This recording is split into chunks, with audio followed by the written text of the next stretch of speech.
How's it going, guys? Kyle here with 4 More Ranch, and today I am definitely excited to be talking to you about the Black Anchor Tactical Nautilus556. So it's pretty obvious what we're talking about. I'm trying to avoid certain YouTube algorithm trigger words here, but this is entirely made out of Inconel 718. It is additively manufactured, meaning printed. So again, trying to avoid those trigger words, but this is a phenomenal 556 can. It is probably the absolute quietest I have personally shot to date. And let me just show you a little clip here live from the range of just how quiet this thing was. All right, we are out here at the range. Got a test subject here. No, it's not gonna be one of those kind of videos. If you think I'm just gonna, yeah, I won't even get in that. You're sick, you need help. But what we are gonna do, this is the Nautilus556, and I plan on going hog hunting with it because it is a stupid quiet 556 can. Let's see what it does to these feral hogs that evidently are getting very brave. Let's pop a shot. So, fortunately can't do much about that supersonic crack, but old boy is still around. He's not totally turned off by it. So just a testament, if you are using this for hunting, you may get a few shots off.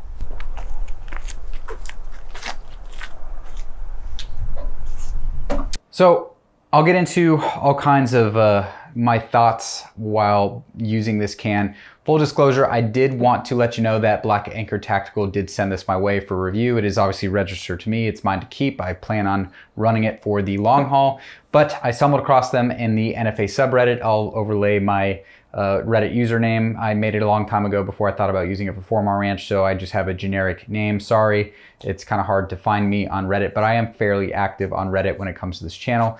I'm also incredibly active on the Patreon for 4 More Ranch. So before we get any further, huge shout out to the 4 More Ranch Patreons. You guys keep the lights on, ammunition, my guns, and things moving forward. Can't thank you enough. And as part of that thank you, if you're not aware, I give something away the first of the month every month. So definitely check that out if you want to support the channel. Now, next shout out goes to Warhammer Armaments. They are currently a huge channel sponsor. You can check out some more information about all the offerings they have in the link tree below. There's gonna be some cool content coming out near term with them. And last but not least, Optics Planet. Discount code 4MRR is going to save you 7% off site-wide, so you can save that hard-earned money on their vast array of offerings on their site. So a huge shout out to them as well. But circling back to the Black Anchor Tactical Nautilus556, the best part of this can, and I guess I'll give you some brief specs because I'm about the data and details on this channel, 7 inches long, definitely well above average. Don't let anyone tell you otherwise. And they have an advertised 12.9 ounces in weight. Now that obviously doesn't include the mounting interface. And that leads me into the best part of this can, besides the amazing sound signature and tone that it has, is that it is hub compatible. If you're not familiar with what that means, it essentially is talking about the industry standardized, thankfully, finally, we have a standardized mounting interface that seems to be the new normal. Female thread pitch in the back that lets you choose whatever mounts that you want. So I predominantly ran this with my Silencer Co. ASR mount in the back. This is the ASR Bravo, I believe. So it threads in here. I don't think I can show that on YouTube. Is what it is, guys. So use your imagination. This threads in, and then it has kind of a locking ring to where I kind of get two. It's got a little bit of a taper, and then it does have a secondary locking tab. I have been pretty successful with that, keeping my cans safe. Personally, one exception, we'll get into that. This did launch downrange, I'll get into story time later. But for those that want to crucify me already for me running this on my Mark 12 that I'm sure I've shown in the B-roll now with a Silencer Co. ASR adapter, well, thank you for Otter Creek Labs for blessing us with finally getting their AE-M5 adapters in stock. They are hub compatible, which means I can thread this in, and now I have the proper tapered mounting interface that the good Lord intended for running cans on Mark 12s. So I know I committed a sin by running a Silencer Co. mount on that Mark 12. Hopefully you guys can forgive me, but this has amended things. But that leads me into how I've been running this can. So I'll get it out of the way. Durability. This can is insanely durable. I already have over 1,000 rounds on it, and a lot of that was done on short barreled rifles. Noise comparison, so here's the bolt. Here's the can.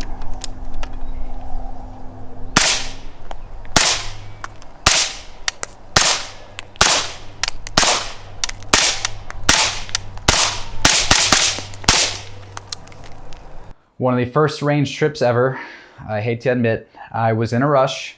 I thought I had fully ratcheted it down on my silencer co-mount. Turns out I didn't. I was just starting to zero things on paper and took a shot, felt a really weird recoil impulse, didn't see any round hit the paper, and sure enough, I launched this thing 25 yards downrange. Now, the cool thing is that I can give you an actual durability data point. So I essentially nicked the blast baffle. I'm assuming that the round kind of went at an angle and then nicked the front cap, which has a built-in flash hider. All that happened, as far as I can tell, is a little bit of a little ding on that the first blast baffle, and there is a little chip that came out of that front cap. Now, the cool thing about that front cap with the flash hider is that didn't totally blow out, and I would have completely assumed that a 5.56 round at the muzzle, literally hitting that where there's some sharp geometries in how this was extruded, would have taken a big piece off, but it didn't. I may have gotten lucky. I don't plan on repeating it, but I was incredibly impressed that this can survived. The worst part of all that is that the camera wasn't rolling. It was when I was just getting a gun set up to start testing this thing. In the future, I will definitely keep the cameras rolling even when I'm setting stuff up in case something like that happens. Walked down range thinking I was going to see a 5.56 round coming out the side, and it was good to go, and I've been running it. Now it's had 1,000 rounds since that, and there's been no cracks, no no stress cracks propagating, nothing. It held up after that literally point blank 5.56 impact. Now, I keep mentioning 1,000 rounds. I point that out, and I'll show you, I'll overlay something just to show you what the inside looks like while I have the hub mount taken off. And the erosion pattern is solid. Like, I don't see a whole lot. In comparison, I have a Griffin Armaments M4SD K2, I think it's second gen. It is getting absolutely chewed up. That one is at about 4,000 rounds, has a lot more than 4 times the wear than this can does. So I'm very, very impressed by how it is holding up to date. And I've got this thing piping hot, lots of rounds through it, having a good time at the range. So the next thing, what seems to be the rage is the back pressure, so gas in your face. This is definitely not a designed or advertised as a flow-through can, although you can see there are some vent holes within the baffle stack inside. So in terms of gas in my face, I actually found it pretty pleasant. Now, it's not going to be Huxworks flow-through, but you also don't get Huxworks sound signatures at the muzzle. This thing is stupid quiet. In terms of trying to demonstrate the gas in your face, here's some footage of me running it on the Mark 12. Again, apologies, it's back in the ASR mounted configuration before I had my OCL adapter in the mail. And then I'm just going to compare it to my Griffin Armaments M4SD-K. So just giving you a little bit of comparison to the gas in my face when I was running on my Mark 12 compared to when I'm running on my Warhammer Armaments rifle. I just wanted to see how much you could visually see in terms of gas in the face. Now, this is absolutely not comparing apples to apples. It happened to be the 2 rifles that I was shooting that day, and I just thought, hey, what the heck, let me get some high-speed footage and compare.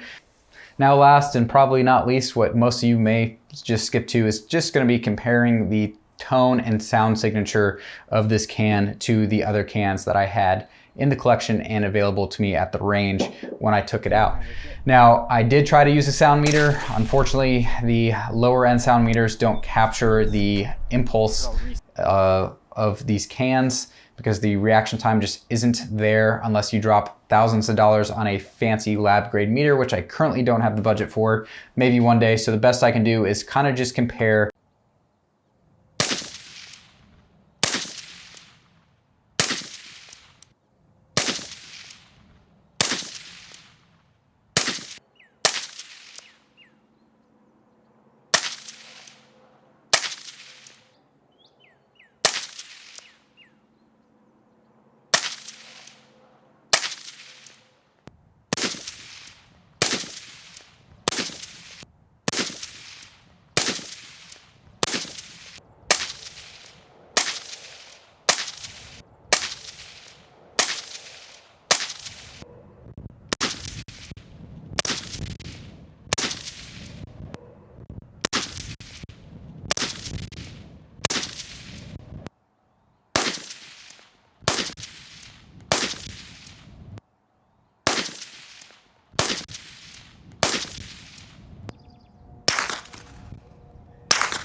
Figured I'd do this again on camera. So here, restarting the shot timer.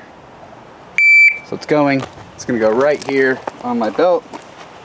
Front, 3 rounds through the OCL Polo K. I get it, guys, it's a K can, but really, really good performing can.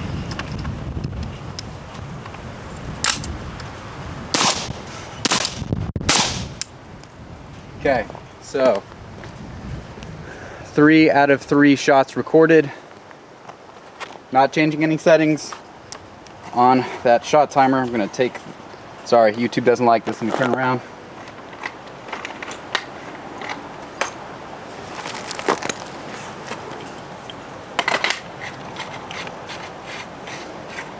Don't worry about what I'm doing, guys. Use your imagination. Okay, we have the Black Anchor Tactical Nautilus556 fully Inconel 3D printed can. It's actually really light for what it is. So, get that baby ready. Showing you once again, as the previous screen focus. Haven't changed anything. Shot timer's going. Same position. Let you see it's on my belt. Same exact spot. Same shooting orientation, everything. 3 rounds. I just want to hear the third.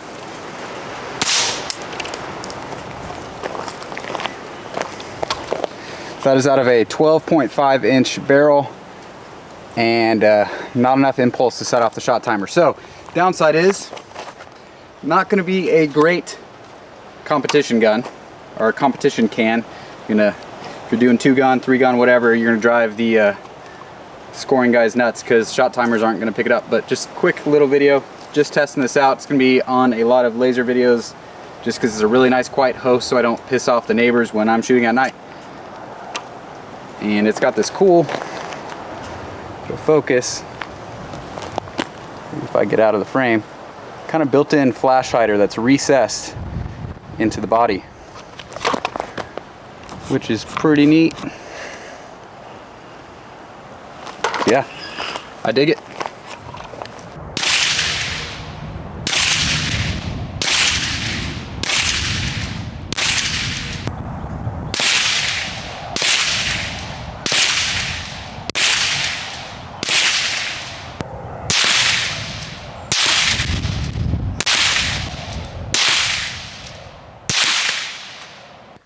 All right, guys, so that is probably about it for the Nautilus556. If I left questions unanswered, leave it in the comment section. I'll try to get to you. Again, the best place to get in touch with me is going to be on the Former Ranch Patreon page. That's where I prioritize, try and respond to people when you have questions. I can't respond to every single YouTube comment. There's just too many of them some days.